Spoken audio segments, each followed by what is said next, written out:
The Season 3 trailer of Squid Game has dropped, and with it came a storm of hints, visual clues, and cryptic moments that have left fans speculating nonstop. The new season is set to release on June 27th, and if the trailer is anything to go by, we're in for a darker, more intense ride than ever before. I've already done a detailed breakdown of the trailer. If you haven't seen it yet, make sure to check the pinned comment and give it a watch. But in this video, we're diving deeper into something specific. How some of these returning and new players might meet their end, based on the trail of clues we've been given so far. Stay with me to the end, and let's see if our theories align. Don't forget to share yours in the comments too. Let's kick things off with Nam-Gyu, aka Player 124. The one fans now refer to as Thanos' sidekick. His character arc took a dramatic turn by the end of Season 2. Not only did he play a major role in orchestrating the chaos among the players, specifically leading the O voters to eliminate X players during Lights Out, but he was also directly responsible for killing Semi, a character who had quickly become a fan favorite.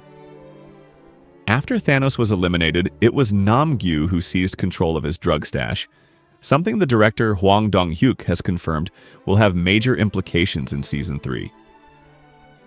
In the trailer, there's a chilling scene where Nam-Gyu is shown kneeling, peering into the edge of a gruesome jump rope death pit, which prominently features a flower pattern, a detail we first saw in the official Season 3 reveal poster. And if you look closely at that poster, there's a moment that's easy to miss. A player being dragged away by a pink guard, marked as Player 214. That's not a random number. It's a deliberate anagram of Nam-Gyu's number, 124. The theory is pretty straightforward, but deeply compelling. During the jump rope game, Nam-Gyu is seen staring down into the pit, possibly because that's where he drops the drugs he's become so dependent on. Without his usual fix, he begins to unravel. He starts hallucinating, likely haunted by visions of Thanos. Bad you know, Chell. I'm a legend, Thanos. Scout, 내게 밝혀줘, bring light. Lost in the hallucination and struggling with withdrawal, he loses his balance and plummets into the pit, meeting a grim end. It's a theory that's not only visually supported by the trailer and the poster, but it also makes narrative sense. It would allow for a brief but powerful cameo of Thanos and deliver a satisfying sense of justice for Semi's death. Without the drugs, Nam-Gyu simply doesn't have the coordination or clarity needed to survive the jump rope game. He's doomed, and the show makes sure we see it coming.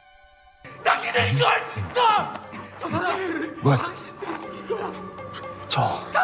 그거 하면 안 돼요. 저도 그거? 형 아까 했던 거 그 십자가 안에 있었던 거 있잖아. I don't know what the fuck are you talking about. Now let's move on to the character fans love to hate, Player 100. If you remember, throughout Season 2, he was one of the loudest voices demanding the games continue, leading the rallying cry of one more game, one more game. That bravado might have felt empowering at the time, but oh, how the tables have turned. In the new trailer, we catch a glimpse of Player 100 looking incredibly uneasy. He and the other O voters seem to be slowly realizing that the next game isn't something they can think their way through. It's jump rope. And not the playground kind. This version is brutal, fast-paced, and unforgiving. Physically demanding. And Player 100? Well, let's just say he's not exactly in his prime anymore. His chances of surviving a game that requires both agility and endurance are slim. It feels like poetic justice. He was so eager to keep the nightmare going, and now he's about to face a challenge he's clearly not prepared for. The writing's on the wall for him, and fans are predicting this will be the end of his run. But not every death will come quickly, or easily. That brings us to Dae Ho, Player 388, a character with a lot more depth than we initially thought. Many believe he's going to be eliminated early in Season 3, but I strongly disagree. His backstory alone makes that unlikely. We've learned that Dae Ho was part of Cohort 1140 of the Republic of Korea Marine Corps, the same group involved in the infamous Ganghwa Island shooting. That detail isn't just there for flavor, it's important. It suggests he was a witness to something traumatic.